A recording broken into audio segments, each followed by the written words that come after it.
Joined now by Deshaun Foster, new head coach at UCLA. And this is, a year ago this time, probably not a place you imagined yourself being. What has this last 9 months been like for you?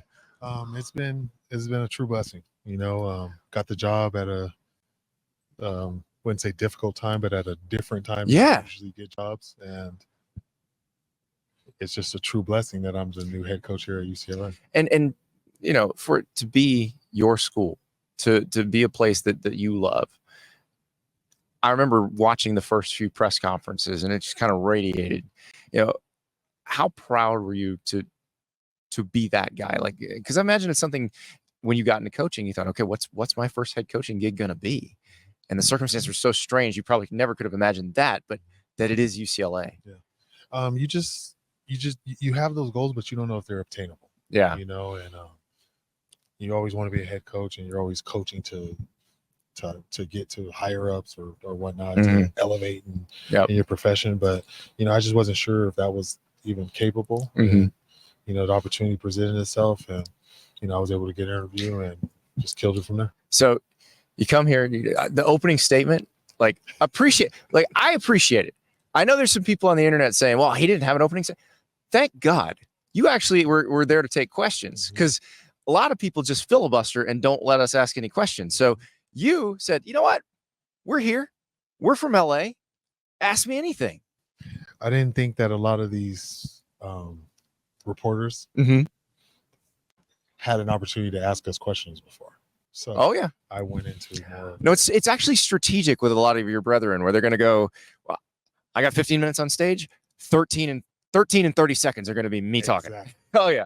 Exactly. Well, and so I do have some questions about, this putting the coaching staff together, like you said, at a weird time. Because normally when you're taking over a program, the season's just ended, maybe signing day hasn't even happened yet. The transfer portal stuff hasn't really gotten started. You had to do it when all of that was already in full motion. How did you do that? Just execution. I really had a plan, and I just didn't know if I was going to be able to execute it at that time, and just because of how late it was. Yeah. But trying to get the offense, trying to hire offensive coaches, get the offense installed to the new coaches, and then install it to the players before spring ball. And the defensive staff had just been hired because Dan Lynn had just gone to USC. So it was just a little bit before, but that's why I'm really proud of the coaches that I was able to hire and get, because they did a great job of just being prepared and getting our guys ready. What does it mean to have Eric Bieniemy on your staff? It's huge. It's just somebody that I can lean on in all different aspects of coaching. When the recruits come in, how many Patrick Mahomes questions are they peppering him with? There's probably a million. Yeah. But he's coached at a high level. He's coached Hall of Famers. So they're going to have questions. And do you ever tell these kids, like, did you see this dude run at Colorado? Like, do you throw on some tape? What's funny is that with the current team, I had one of our guys put his highlights on so they could see, because I didn't think our current players even knew. Oh yeah. But once they saw it, I was like, but it's UCLA. You got a lot of smart players. Yes. Yeah, I've known Chase Griffin since he was like 11. He's going to be president someday, right? Is that?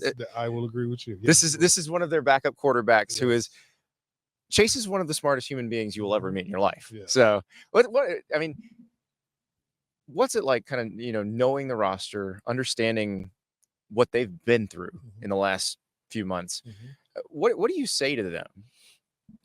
It's just mostly just, I want guys to get out there and play hard. Yeah. And I love the way that they operated during spring ball. Yeah. That carried over into summer training. Yeah. And now hopefully it can carry back over into training camp. So looking ahead a little bit, you've also turned your recruiting focus back toward the high schools, back to UCLA, getting, trying to get the 4-star and 5-star. We're on 3. We cover a lot of recruiting. So you were going to get these questions, but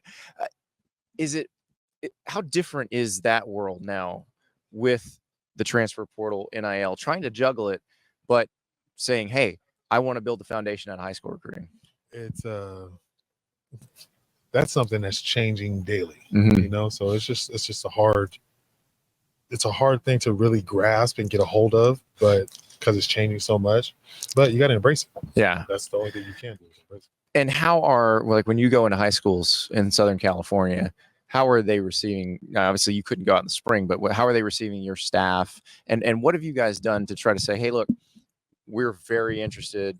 We're going to be engaging you earlier. Offers are going to come a little bit earlier. You know, what's the response been to that? I think that we really got our process out and explained it to coaches and everybody so they understand the system. You know, Yeah, we kind of want guys to get 12 to 13 high school varsity games before we can offer. Right. I think once we got that out and guys are understanding the number and see it, like we do have qualifications. Right. Yeah. So we just needed to get it out there just so they knew what it was instead of it being in the dark and they just thinking we're not recruiting. Yeah. You see what I'm saying? Right. And now, so that those lines of communication much more open, and well, excited to see what you do, Coach. Appreciate it. Thank you. Thanks for having me. Thank you. Yeah. Thank you so much for watching. Just a reminder, subscribe to this channel right here so you never miss an episode of Andy Staples on 3. And oh, by the way, watch all the other great videos on the On3 Sports YouTube channel.